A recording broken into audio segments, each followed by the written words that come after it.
Hi, everybody. My name is SAVI, spiritual explorer, author of The Journey Begins Within.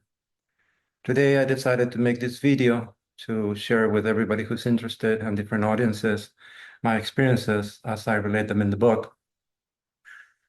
In the past few weeks, I have provided a few interviews, and I know a lot of you have questions or comments. And today, I decided to sort of address all of them and also relate a deeper journey than the one I did so far in the interviews for everybody's benefit, as I'm sure that those who are naysayers or have comments and questions would benefit from it. As a way of a background and an introduction, allow me to provide a few disclaimers first. Everything that I'm saying is true to me, to my beliefs. I'm doing the best I can to accommodate everybody's sensitivities and beliefs. Ultimately, we each have our own individual journey. And if anything, our relationship to the divine and our religion, it's a topic that for millennia has always arised a lot of debate. So please take no offense. It takes a lot of courage and goodwill from my part to expose myself, to relate my journey to the world. And it's already hard as it is to come clean and tell the things I do for you to start leaving nasty comments or making all kinds of inference from my own journey. So I would appreciate if you have as much empathy for me as I have for all of you, as I've always been extremely respectful of the credence and the beliefs of everybody, and I am as inclusive as I possibly can. And for those of you who are naysayers and says, oh, he got a book out of it, whatever, please understand that all the proceeds of the book are going to my ministry, which is rightfully incorporated in the state of Washington as a nonprofit charitable religious entity for my ministry. And the sole purpose of it is to get this message across the world to as many people as I can before my time is up on this earth as every other mortal, right? We have an expiration date, all of us. So with all those disclaimers and also stating the fact that I am not a physician, so I'm not here to provide any recommendations on your own personal journey as it relates to your diet and your mental health. Please consult a physician. I'll proceed now to relate my story. I was born in 1972 in Buenos Aires, Argentina. I lived a pretty normal life. I went to Catholic school, later Catholic university, and pretty much I came to the United States a couple of times for my, I think it was junior and senior in high school, and then back to Argentina. And then finally, after I finished my first master's degree in industrial engineering, I came to the United States to conduct postgraduate studies in business and finance in a top university in the United States. For the past 20 years, I've been a real estate entrepreneur, an advisor, and a real estate broker. And I try to live a very normal life, if there's such a thing. Trying to make ends meet like anybody else. I have my successes, I have my defeats. But along this whole long journey of trying to blend in, since I'm 6, I've been having manifestations that my scientific mind could not reconcile with what it was happening in reality. Now, again, not to offend any scientists out there, I have nothing against science. I have, a master's degree in science, so you can imagine that I'm quite versed even in calculus and a little bit in quantum physics. So take no offense, but clearly, if you're of a scientific mind, you tend to require proof for everything. And you're always looking for the validity of the assumptions, right? And what this journey has been an extreme extirpation of all these beliefs, of societal beliefs, of institutional beliefs, and of disadoctrination as to what I thought reality was. Now, why am I doing this? Well, it's in a way selfless and in a way selfish. It's selfless because I understand now that if you reach a point in your journey, your spiritual journey, where only thing left for you to do is to give back. That's the selfless part. The selfish part is I've been shown by this divine being, spirit, whatever you guys believe in, it's okay by me, that the more you give of yourself unto others without expecting anything in return, the more spirits gives you back in different ways, both emotionally, spiritually, and also materially. And I'll see if throughout this conversation, I can share some examples. But anyhow, I wanted to clarify that and then start relating the story. The first time spirit contacted me was when I was 6 or 7, as I related before in the book and on other conversations. Um, I was in after school. It was about 4 p.m. in the afternoon, Buenos Aires in Belgrano. I was looking out of the window and something caught my attention. There was some sort of energy presence in the room, and I couldn't quite understand what was going on, but something had changed in the room. And at that point, my brother wasn't in the house. My mom was in the kitchen cooking. We lived in a two-bedroom apartment in that area. And I heard a voice, an omnidirectional voice, which means I came from 360 degrees. And that voice says, I'm going to leave you today, but you will find me again. You can imagine as a 6-year-old, 7-year-old, I freaked out. I wasn't sure what was happening. I was looking around. Where's this voice coming from? I thought somebody was pranking me. I called for my mother. My mother doesn't listen. And I start interacting with this presence in which I ask questions to which I had no answers, but it basically asks me a question. And it says, what would you like to accomplish in this life? Well, at that time, I was pretty embedded in Catholicism and obviously going to a Catholic school, and in particular within that realm of possibilities. I think in English it's called Marian School of Brothers or something like that, followers of the Virgin Mary. We were pretty much heavily indoctrinated in Catholicism and the church doctrine, and following Jesus and the Virgin Mary was a big deal. So I asked the spirit that I wanted to get to know this character, Jesus, more, because in the back of my mind, I said, well, if there's magic, I want to learn to do magic, right? A 6-year-old. The presence acknowledged and basically left. But then I lived a pretty normal life within middle class, middle upper class in Buenos Aires. And until I don't think anything happened until I had gone back to United States and then back to Argentina. And I was studying my second year of my master in science while I was studying physics, Newtonian physics out of everything. And then I had an event that it was hard to describe. I had an object, a Coke can, roll by itself out of my desk and then fall to the side. But till today, I cannot find it. So that was pretty much a call to attention that only pretty much later in life, as my awareness expanded, I realized was that what Spirit was trying to tell me is, yeah, you can study all the physics you want, but I am the maker of this universe and I can determine what happens here and pretty much, what I say goes, meaning I can make objects appear and disappear. I shoved that in the back of my mind, came back to the United States after my graduation, went to California, then left California, Dallas, then England, all for corporate. And then I think back to California, got my master's, and then to Miami, Florida, where I've been since. Now, nothing happened in all that long-term time, but the reason why I'm sharing this is because throughout all these years, I was continuously exploring. I was continuous to try to find answers for things that made no sense in my religion and on other religions. And ultimately, I was going to a lot of dead ends. I couldn't find them. I went to Turkey to try to understand the Muslim traditions and the culture. I embedded myself into the Judaic tradition with a lot of my close Judaic friends. Unfortunately, I've never been to Israel. I hope one day after the war I can go and visit, as it would have a lot of meaning for me, given my trajectory and my relationship with everything that happened there 2,000 years ago. And then primarily, I lived a normal life here in Florida, working, doing the best I could to progress in society, and pretty distanced from everything that had to do with religion and the Catholic faith, to be honest. I had a lot of hardships, primarily financial and emotional, caused by circumstances that were outside of my control, as is usually the case. And throughout those journeys, I was confronted with the first of supernatural encounters, which was pretty hard to digest.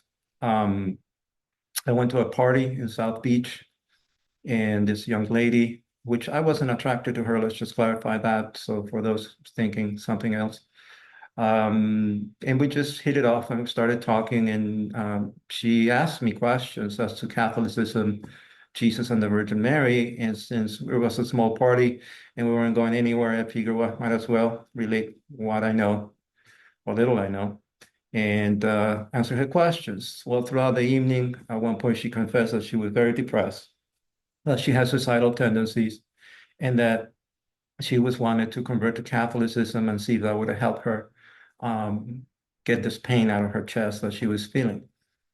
By around 12 in the morning, our friend, the host, decided that it was time for everybody to leave. So we left, but I couldn't leave her alone because I felt in my kindness that if you're suicidal, the last thing I want is leave you alone at 12 at night in Miami Beach. So I said, we can keep on talking if that's going to make you feel better. I used to live close by in a beautiful condo by the water in an island. So I invited her to go over there. We had a private beach. We could sit, watch the stars, and continue this conversation, which we did. About 3 in the morning, I was pretty tired. We only had one glass of wine each at the beginning of the party, and our conversation was such that we were so engaged that we literally never had another glass. And she offered to wash my feet. Now, that's pretty unusual. I had nobody ever wash my feet. And I said no. I politely declined. And she says, please, this would be extremely meaningful for me. It has a lot of meaning and significance in the July tradition. It's a sign of respect. And she was so adamant about it that I said, okay, I'll do it. So we went upstairs. I prepared a bucket of water. I gave her a towel. I took my shoes off. And as I was putting my feet on the water, she proceeded to wash my feet.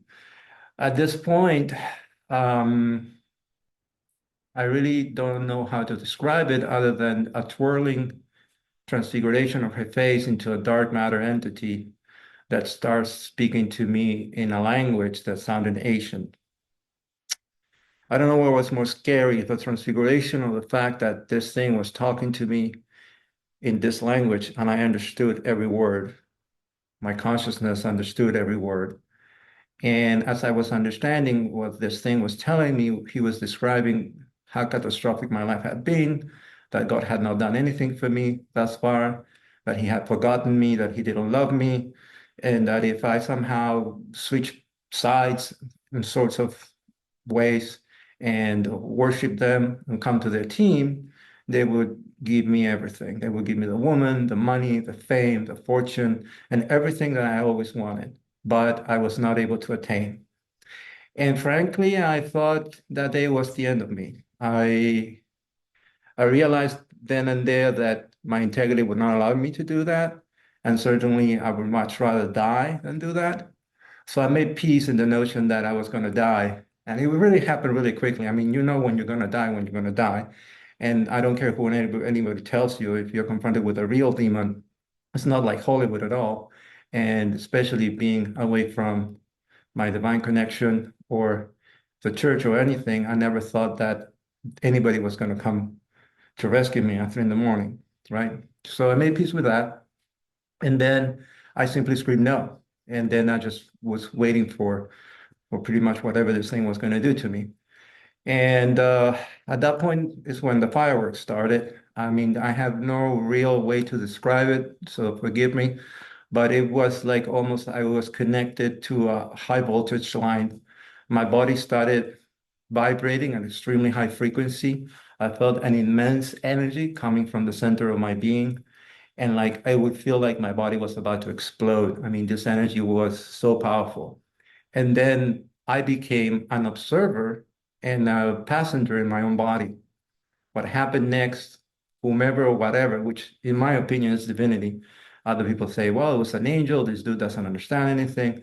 Of course, I understand. But I am trying to be respectful for everybody who doesn't believe the same things that we believe. So, in my humble opinion, that was the divine. But I may be wrong. But something took over my body.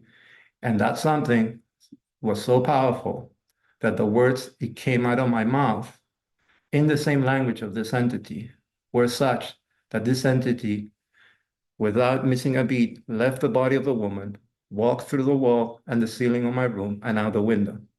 And the words that came out of me were, leave him alone, or I will come down and destroy you. The woman fell to the floor. She was convulsing. She said, please, I don't want to die. I don't want to die. Baptize me. So I jumped. I hold her in my arms, and I was looking throughout the window, praying, saying, please, please, please, please, don't let this thing come back again. And we waited until sunrise, and she left. I never saw her again. So that was one of the first times that I experienced the intervention of the divine in whichever form. It doesn't matter if it was an angel, it was God the Father, or it was the Holy Spirit. It's irrelevant. Okay. So don't get bogged down in the details, because the honest to God truth, it doesn't really matter. I would never know, you would never know. Just stick to what is relevant of the story, that A, there's a divine being or some entity that cares for us. Okay. Two, there's darkness in this world, demons or whatever you believe in, okay, that are here to get us. So stick to the relevant facts, because the reason I'm making this video is because of some of the comments that other people have made on other videos that I made. And I want you to have the presence of the awareness of what's the importance behind the message I'm coming out to give everybody. I just want to be a witness. I'm not here to theorize. I'm not here to canonize. I'm not here to preach. I'm just here to tell you that I'm of a scientific mind, and I saw these events, and still today, I cannot make sense of them, okay? Years go by, I keep minding my own business, and because I wasn't kind of connecting to the divine or to spirit, either through religion or my own personal quest, I kept being called. And the reason, the way I was being called was through spontaneous channeling of the spirit in front of people in the most random of events. A few I describe in my book, The Journey Begins Within. It's in Amazon, but I'll relate to one. So I was going to a gym there in South Beach. It was around 10:30 in the morning, and I was minding my own business. I was 30. I go to a water fountain, and there was this huge bodybuilder who was from African descent that I had seen once or twice, but we weren't friends. He didn't know about me. I didn't know about him. And he was drinking water and took time and time and time. And it was not normal. I mean, this dude was huge, but I mean, he was drinking more water than an elephant. So it made no sense to me. And I was pretty thirsty. And, I was trying to keep to my own and not disrupt him. But I saw he was kind of shaking, shaking, shaking, shaking. And I thought he was epileptic or having a seizure or something. But then again, he was standing, so I wasn't want to intervene. And at one point, he lifts his face all red. His eyes were all red, and he was crying. And he says, you're going to think I'm crazy, but God is telling me to tell you that he loves you very much. To which I hugged him. I said, don't worry, this has happened before. Don't feel bad. He was so embarrassed that he grabbed his gym bag and left, and I never saw him again. Throughout my journey, I had many other events that I couldn't describe. An interesting one happened also around that area in a park across from the gym. It's called the Maurice Gibbs Park, where after having read The Power of Now by Eckhart Tolle, for the first time, I was able to calm my mind as I was trying to initiate my meditation practice and trying to be focusing on the present in the current time and silence, the psychopath in the head that never stops talking. And when I managed to do that one day randomly, it was a Sunday, I think around 4:35, watching a sunset, it was just like, it was beautiful. I experienced the act of being for the first time without the insatiating chatter in our heads. And it allowed me to perceive reality a little bit different. It was just a glimpse of what was coming for me that I experienced 280 days ago in Greece. So it was beautiful. And that's when I could say the journey really started. Years went by, nothing new, and nothing truly happened. I had a family, I had stepchildren, we had an amazing time for 9 years. But then again, the calling started again. And back in 2018, I guess due more for health reasons than anything else, I did my first prolonged fast mimicking diet. But although I was still eating animal products, I was only eating very little calories, 500, 450, with the intent to heal my body and lower the blood pressure, and without having to take pills, because I always had something within me telling me, hey, you can heal your own self. Medicine is great, but if you can avoid taking a pill for the rest of your life, figure out what's wrong and don't treat the symptoms, but go for a natural cure. So that's been my philosophy always because of my rational mind, right? So with that intent, I only ate like little pieces of fish and meat, and basically primarily just fruit and raw vegetables. And for the third week, I began to experience my first expansion of awareness, meaning I was more aware, my mind was more clear, and I was able to actually receive my first downloads or information, if you may call it, from the divine, to the point where like I would wake up 4 in the morning, I would meditate, and awareness would just arrive, knowledge, Gnosticism would just arrive. And many of my initial questions were answered then. And as I kept progressing in this fast, um, Spirit spoke again, like when I was 6. And the only thing that I heard was leave all animal products. By now, I was beginning to cooperate with this force or this presence, and I decided to do that.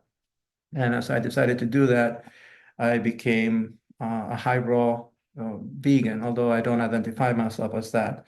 But for the understanding of everybody, I would just only eat nuts, fruits, seeds, and raw vegetables with nothing man-made and even no oils. I would make my own dressings with no oils.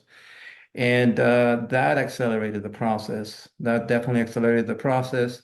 And basically, not only did I heal my body, but and I got in a great shape, but also my awareness expanded significantly. A few more years go by, nothing happens.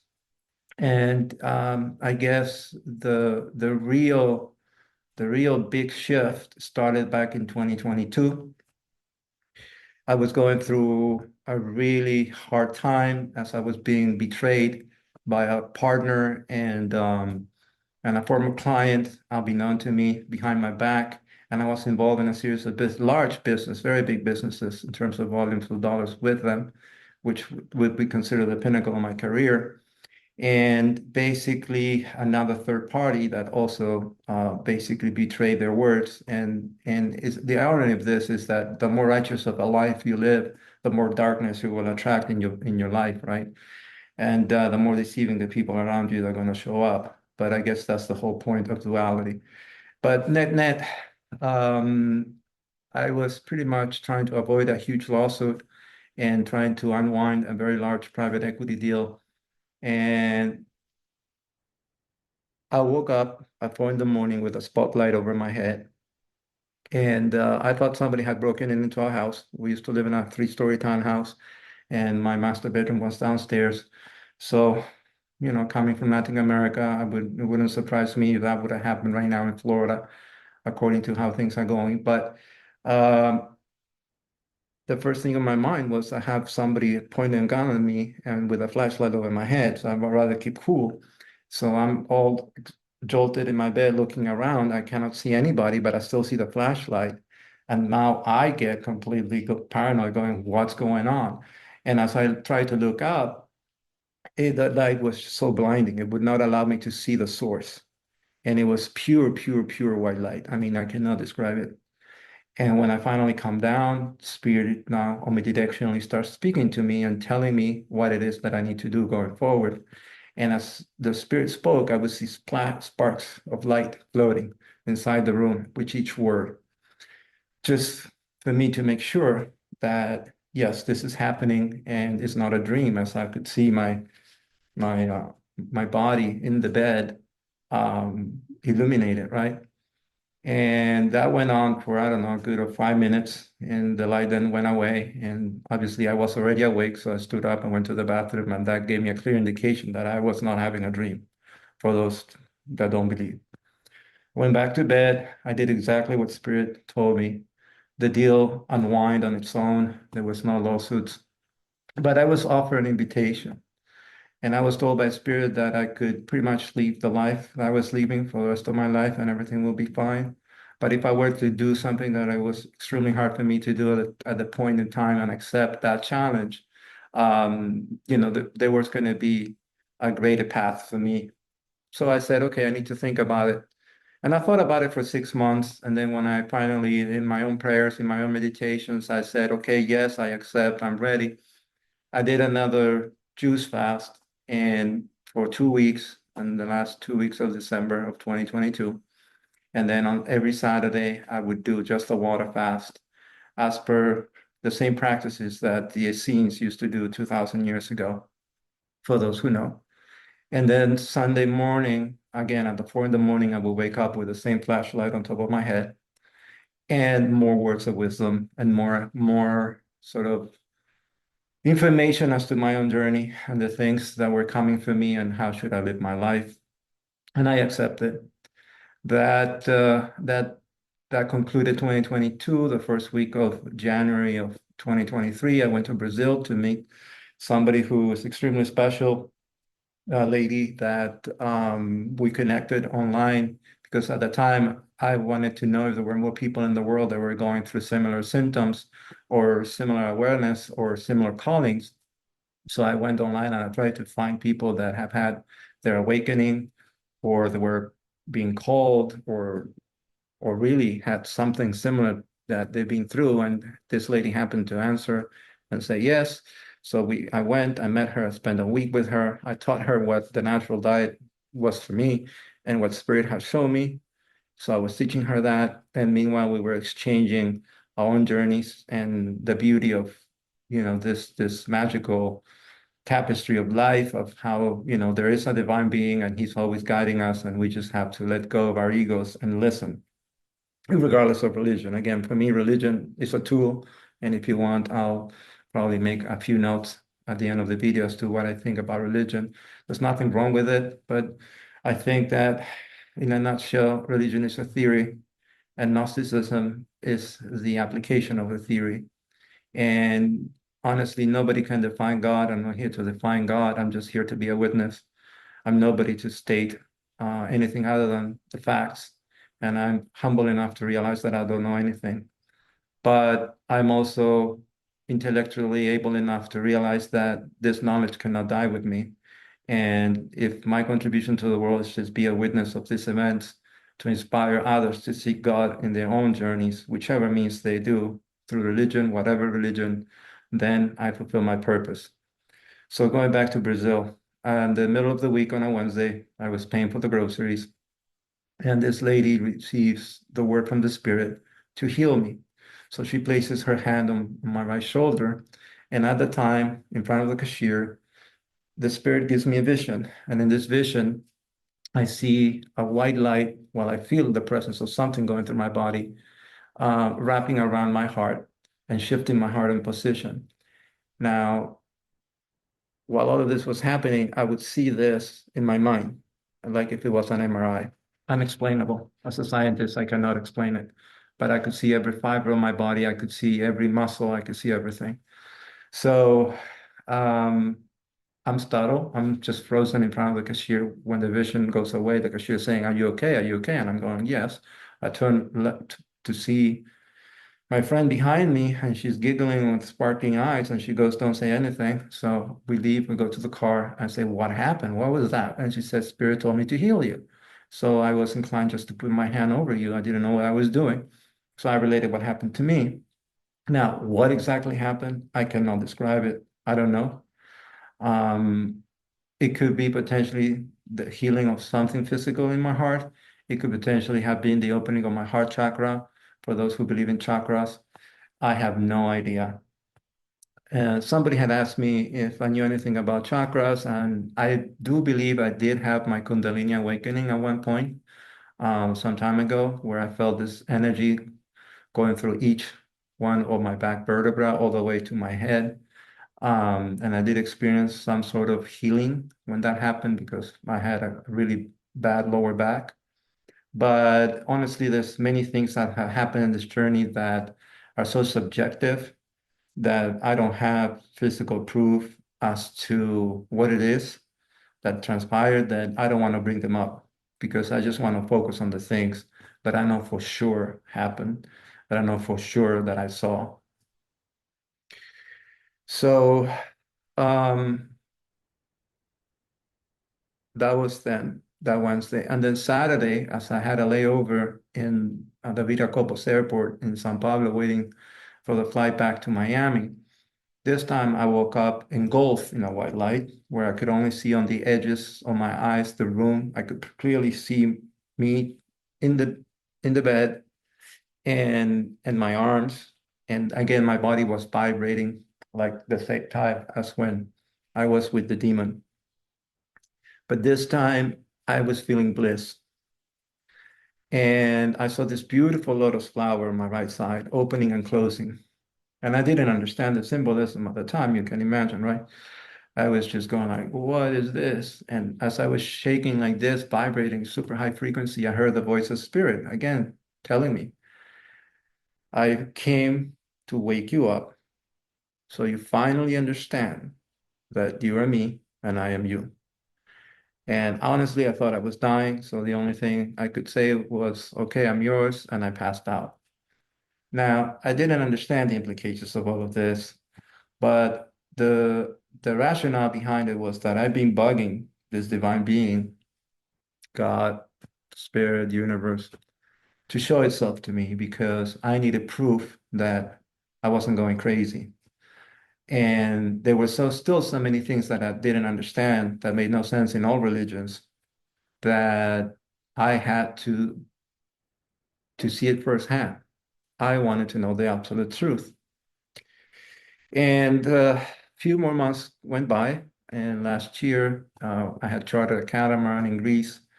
A few events took place in Greece that were sort of like the preamble for the main event, and I go into more detail of that in one of the chapters of the book, but I don't want to talk about them in public. And the short of the story is that by day 6 in the catamaran, I was just minding my own business, watching the beautiful turquoise water, and the veil of reality was pulled from me by the divine. And there's no way to describe what I experienced. Um, I assume that is Christ consciousness, enlightenment, oneness, but it's really hard to put words into it. But the divine show itself within me as me. I guess that's the easiest way. And basically allow me to realize that I don't exist as an individual. I'm just a collection of ideas. And that the divine, it's in everything and everybody all the time. And basically, we do have individuality, but that's sort of like a simulation of sorts. In other words, our identity doesn't exist. And we hold on to that identity until we mature enough spiritually to release it. Now, what are the implications of that? Implications of that is that everybody's a divine sovereign being, that everybody is worthy, that everybody's loved unconditionally by the divine, that we have a choice to make in our lives and to make a determination that for which team do we want to play? Do we want to play for the winning team and the light? Or are we just so self-centered, self-possessed with our own grandeur, and all we care for is our own progress in life for the detriment of nature, others, and the well-being of society as a whole? And that led me to understand that I had a choice to make.